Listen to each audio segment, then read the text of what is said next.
Bryce Young won the Heisman. No shocker. He received 83% of all possible points, got 684 first place votes.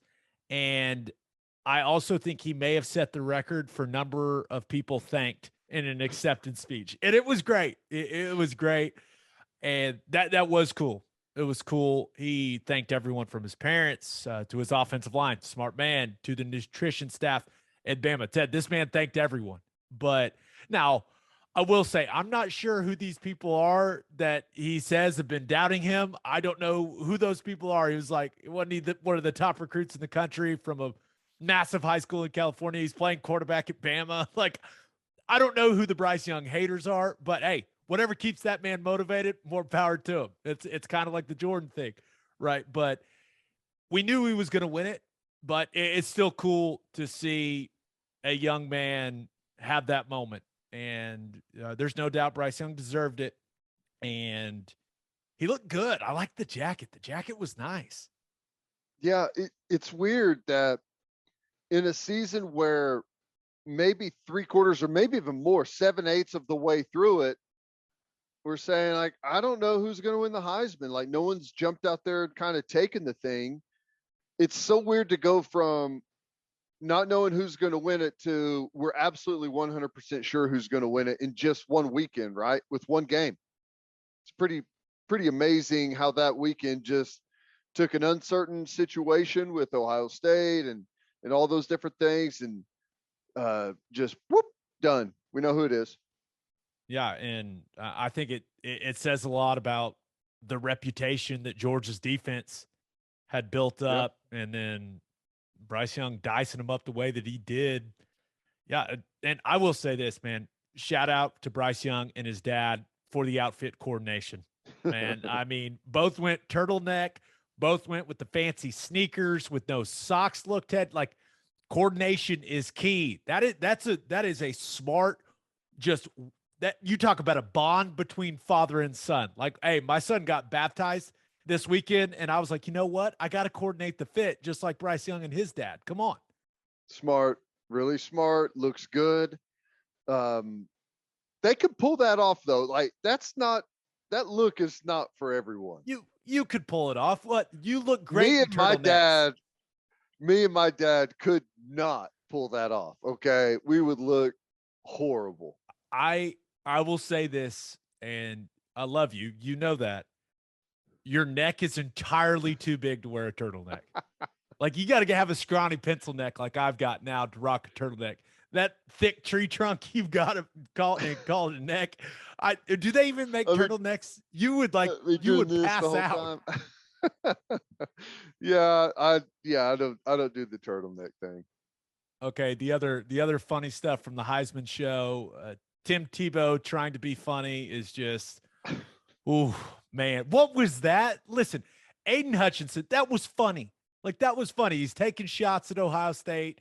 CJ Stroud is standing there. You know, Hutchinson's letting him know what's what. Like, it's all in good fun. And then Tebow had to go and make it awkward. Like, he just had to do it. Yeah, I don't know. Sometimes it's tough, you know, telling a joke to kind of cut the tension in the room is always it's the best technique there is. But it comes with risk, right? If you tell the joke and it's not funny, it's so bad. Tebow's he's just not funny, right? He's a lot of things. Like I like Tim Tebow. He is not known for his comedic timing. Like, that's not his thing. No, not his thing. But I thought it was pretty cool though. Aiden Hutchinson is just a monstrosity of a human, but it did make me mad that Will Anderson wasn't there. Should have been there. Did you see the thing? Like, if it would have been the old way that they would do it, like it was close enough, he would have been a finalist and he would have been there. Why is it 4 now? What's wrong with having 5 guys? I don't know. They probably, who knows? I don't know. It's stupid. Last observation. RG3 made an OU joke, and I don't think anyone could hear it. It was like, I didn't see that. it was like a Lincoln Riley joke too. But once again, the delivery, not tremendous, not tremendous. But I don't know, it was really awkward because none of these guys had played OU. Like he tried to work it in. I don't know. It was odd. It was very Yeah, odd. But that is weird to hit a Lincoln Riley reference in a room full of guys that didn't even play against him. Ever. I doubt any of those guys ever have. That's funny. No, and I think even the guys were confused. They're like, wow, okay, that was weird. But last observation, CJ Stroud and Kenny Pickett are a lot bigger than Bryce Young. So maybe that's what he was saying. Like people saying I'm too small, like I'm not big enough. Well, he's like, well, you did look kind of small next to the other guys. So maybe he's got a point. Yeah. And we've seen both Baker and Kyler aren't your typical prototypical quarterbacks as far as size wise either. So it's not like a small quarterback winning the Heisman is a new thing either. He's not shattering the glass ceiling for short quarterbacks to win the Heisman Trophy. Right. I don't know. Hey, you're right though. The Jordan reference is the right thing. You just, no matter what someone says, you just got to find a way to make him a villain. Yeah, you got to find that shit, man. However, you got to motivate yourself. Whatever. Hey, more power to you, Bryce Young. Congratulations. Heisman Trophy winner forever. Can never take it from him. First Alabama quarterback to win a Heisman. Isn't that impossible to believe? It's crazy. Yeah, crazy. But yeah, I double checked it and triple checked it. I was like, there's no way that's true. There's no way. And well, they've even had a quarterback complete like 80% of his passes on a season and have like 50 touchdowns and 3 interceptions, and that guy didn't win it. He won a national championship, but didn't win the Heisman. Yeah, his receiver did. But there was one FBS game this weekend, Ted, and it's a good one. I mean, it's a good one every single year. Army, Navy, obviously all of the pageantry around the game is just absolutely spectacular. But I hate the triple option. So when the game actually starts, I'm just like, oh, here we go. Oh my gosh. But whoever bet the under, congratulations. Easiest bet in all of sports is the Academy's just taking the under, and you can live with it. Not a shocker whatsoever that the under hit, but there actually were. I was sitting up in my chair a little bit. I was like, okay, we're getting some big passing plays from Army and Navy. All right. But there's only one play to talk about from this game. 4th and 1 on Navy's own about 35 in the fourth quarter, and Navy fakes a punt.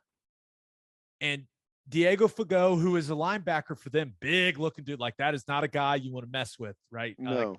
He seems like a guy that can kill a person with his bare hands. And I mean that very complimentary. He's like probably what, 5'11", 240 pounds, just gigantic. Like he's like the last human being you would want to get in a bar fight with. Like that guy, that's the one. But that's funny. But they fake the punt. He catches the direct snap. He breaks the tackle, goes and gets a first down, a little hurdle at the end. Like just a massive play in the game. But after the game, Fago said he wasn't expecting the snap, that the ball just got snapped to him. And then Ken Niumatalolo, the Navy's coach, said it was a mistake, that they got lucky. What? I mean, did the deep snapper just yank it that far left? Did he go rogue? Like what? I watched it like probably 10 times. And the clip that I was watching didn't have it had the straight behind angle, but I couldn't see good enough like what exactly was happening, like if he did it on purpose or not. But the crazy thing is after he snaps it and it flies over to the left, and the dude, like, how he caught that was impressive if he didn't know it was coming to him. But the deep snapper like stands up and just starts walking. I don't know, like if he thought that he just fired it like out of bounds or what, but he just stands up and is walking. Like, he's not blocking like it's a fake or anything. It's the strangest thing. I have no idea. Great play though. First down. Maybe he had a few dollars on Army. I don't know. What was crazy. that? Crazy. I don't know. I've never seen that before. Good thing they got it. Shout out to Fago's reflexes. I mean, that was a hell of a snag. And then to go make a play, but how does that happen? He's like, I mean, from the deep snapper's view back to the punter, he's probably like 7 or 8 feet over to the left, right? It's pretty far. It's like has anyone talked to the deep snapper? We need to talk to him because that's one of the worst snaps I've ever seen. And it's like to the left, like not only is he offline, but it was to the left of the guy that caught it. You know what he looked like? You know, a catcher in softball when the pitcher throws a rise ball and it gets away from him a little bit, and like they catch it as it's rising, they're like, "Whoa!" Like that's exactly what it looked like. Wow, amazing. I don't know. But you're right. We need to know more. We need to figure out the saga. What exactly went on there? Someone talk to that damn deep snapper. I need some details. Okay, last thing that we want to hit here. Dan Lanning, hired at Oregon. Now, the Atlanta Journal-Constitution said he was leaving Georgia to take the Oregon job on Friday, but then Oregon and numerous reporters and even Lanning's people, they're like, no, like that has not happened yet. But then I will give the AJC some credit. They never backed off of it. They left the tweet up. It stayed up, and they're like, hey, we believe in what we do. And they were right, because on Saturday, Dan Lanning was the new head coach at Oregon. And it's interesting because I was confused by what Kirby Smart said, Ted, because he said that Dan Lanning is going to coach for Georgia in the college football playoff, but he said Georgia will be moving forward with co-defensive coordinators, one of them being Will Muschamp. So does that mean Lanning is calling the defense, or is he not? Because to me, that means he's not going to call it. I don't know. That's a good question. I and maybe this is wrong, but I took it as once he's gone, then they'll have co-DCs, but that could be wrong. That's how some people interpret it. They were like, then they will move forward with co-DCs. But when you look at the quote from Kirby, it just says moving forward. Like, he didn't say, hey, Dan Lanning's going to be calling the defense. Yeah. So he didn't say whenever we're done. Yeah. Yeah. I don't know. You're probably right. I don't know. That's what I'm saying. Like, once again, we need to talk. We need more details here. But, I mean, would you want a guy that is recruiting for another school right now? And I know signing day is going to come and go, but would you want that guy who's got his mind, like he's trying to run another program? I'm not sure I'd want that guy calling my defense, even though he is really, really good. Like, there's no doubt. That's a good question. But the other option is Will Muschamp. So here's the thing. The best possible outcome for Lanning, like, he's not going to be able to like really be out and hit recruiting, right? He's going to be calling recruits and stuff. The best thing for him in recruiting for Oregon is to win a championship for Georgia. That's kind of a weird thing to say, but I mean, I would trust, knowing that that's the situation, I would trust that he's fully vested in trying to win a championship. But no, I mean, you do have to part of you feel like dude's already got his huge paycheck. Is he really all the way in? So yeah, I don't know. I guess I guarantee that'll be blamed one of the factors if they lose. Right. I guess it's very similar to Steve Sarkisian last year, right? Going to take the Texas job, but still there calling the offense for Bama. So I guess it's no different than that, but I don't know. I will say this, Lanning, 35 years old, and he's taken over a roster there at Oregon. I looked it up, number 9 in the 24/7 Sports Talent Composite. So they got players, and USC still is down. So I expect Oregon to be pretty damn good next year, and it seems like people really, really like Dan Lanning. I don't mind going opposite of the crowd here. I think it's going to be a disaster. Ooh. One of like my biggest problem whenever Lanning's name was in the mix here is the like I said earlier, the most important thing you do as a head coach is put your staff together. Like, who can you put together on your staff that you know through all of your years of experience is going to put you and your team in the best position? Lanning hasn't been around long enough, in my opinion, to be able to put together like a home run staff. Like, he's done good things at Georgia, and I don't want to minimize that, but he's only been at Georgia for a very small amount of time, and his role has expanded since he's been there. But I don't know. I think it's way too, given his track record, I think it's way too early. Well, we'll see.